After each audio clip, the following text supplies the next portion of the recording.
All right, everyone. This is James with DadLore343. Today I'm going to be talking about some of the equipment that I used for my night vision running gun that I just did this weekend. Here, I'll go ahead and slap on my helmet so we can go from top to bottom. Just going from top to bottom, we've got a Amazon bump helmet here. Just nothing special. This is just purely I use it for this night vision rig. I've got a ACH that I need to outfit, and I've got a high cut that one of my buddies gave me too. That's a ballistic one, but it's actually a little bit too big for me, so I need to do something with the padding on that.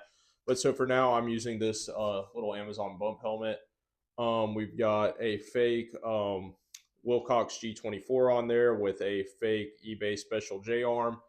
And then I've got a Steel Industries PBS 14 L-bit white phosphor. I think it was like 3600 FOM or 3500 FOM, something like that, with a really high SNR.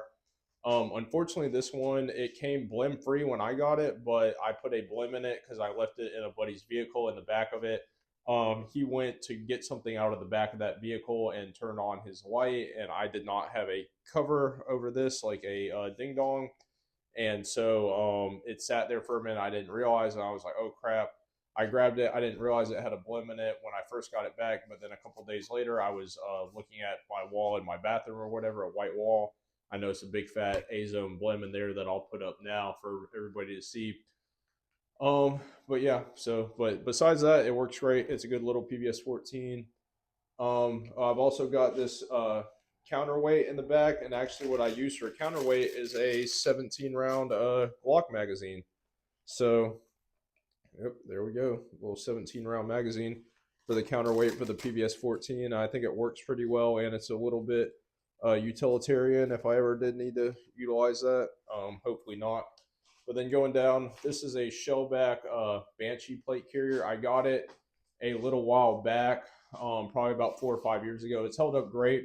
I may be replacing it with a Crye JPC, either 1.0 or 2.0, or possibly ABS, depending how much money we want to invest in it. But this Shellback has held up great. I think it's done well so far.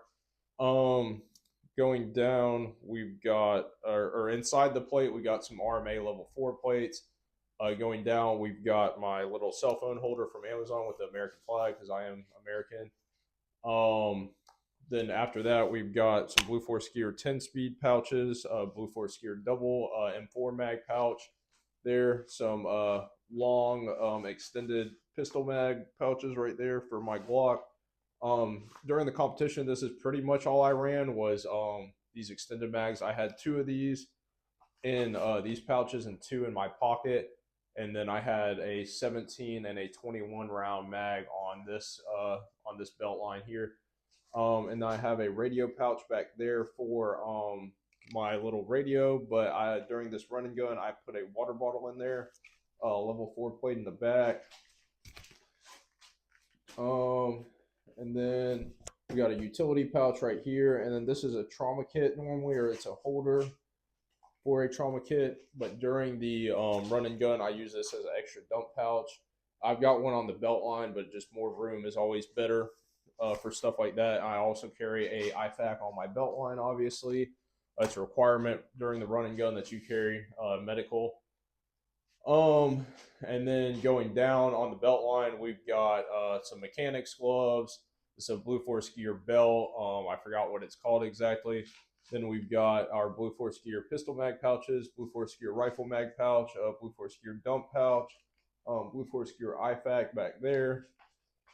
And then this holster is a T-Rex Arms Ragnarok with, it's got some sort of Blue Force Gear holster placard thing.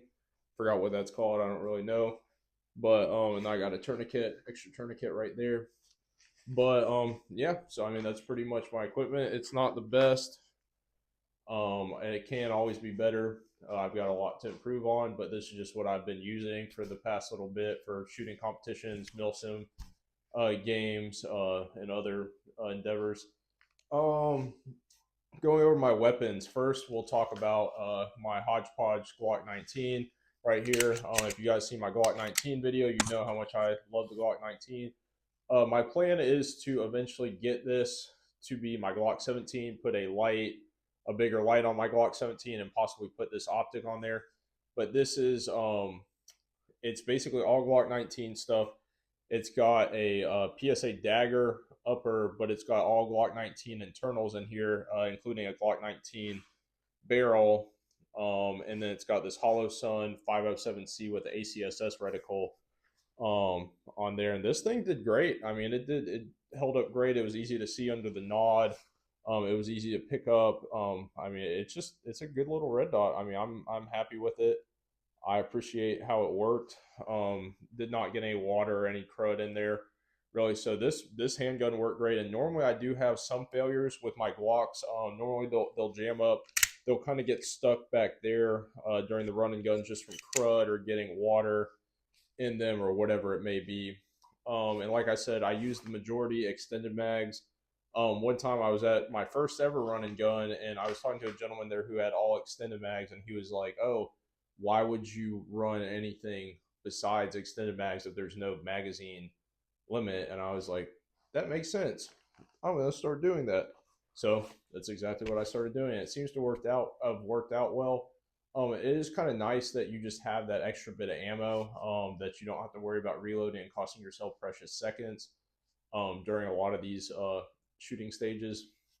And my rifle caliber pistol that I used during the run and gun was this PWS long stroke AR. I need to do a whole video about this specifically, but just going back to front, we've got the SBA3 brace on there. This is an Aero Precision lower, M4 E1 lower with a BCM gunfighter grip on there. This is their not their core series. Let me see if I can see. Oh, it's their Pro series, which actually was the cheaper version of PWS, but they killed this off in favor of making just basically more expensive uppers. And the only thing that I can tell the difference between the Pro and the other versions that were out at the time when I bought this is that this one did not have a forward assist on there. But I have not needed it so far. If you're familiar with PWS, it's a long stroke gas piston AR-15 company. Then we've got the Radian Raptor LT charging handle in there. Magpul backup iron sights or backup plastic sights. Obviously, the bolt carrier is proprietary to the PWS system, so that's PWS. PWS rail is proprietary. We've got the Holosun LS or LG321. I'm really not 100% sure. Otter Creek Labs Polonium 556 suppressor up here. We've got the Streamlight ProTac HLX 1000 lumen weapon light. Blue Force Gear sling. Yeah, that's pretty much it. And this thing, normally it does great, but I did have a few failures. I don't know if they were with metal magazines. Well, each failure I did have was with a metal magazine. So I don't know if it was that or something else, if the gun was dirty or something's up with this gun. But I did have, I think, 2 or 3 failures with this gun. So that needs to be investigated. I don't know when the next time I'll be able to get out to the ranges. But normally, like I said, normally my ARs during running guns, I normally don't have any issue. But this AR did have some issues. And this is, I think, the 3rd or 4th running gun I've utilized it in. So, yeah, that's something that I need to investigate. I don't know if it was dirty, which, I mean, I did clean both my weapons that I used in the run and gun before it. So, I don't know. Lord knows. So, but that's it. That's my equipment breakdown that I used for the night vision run and gun. So, if you all enjoyed it, thank you so much for watching. I really appreciate it. Yeah, so that being said, thank you so much, and God bless, and we'll see you later. Thanks.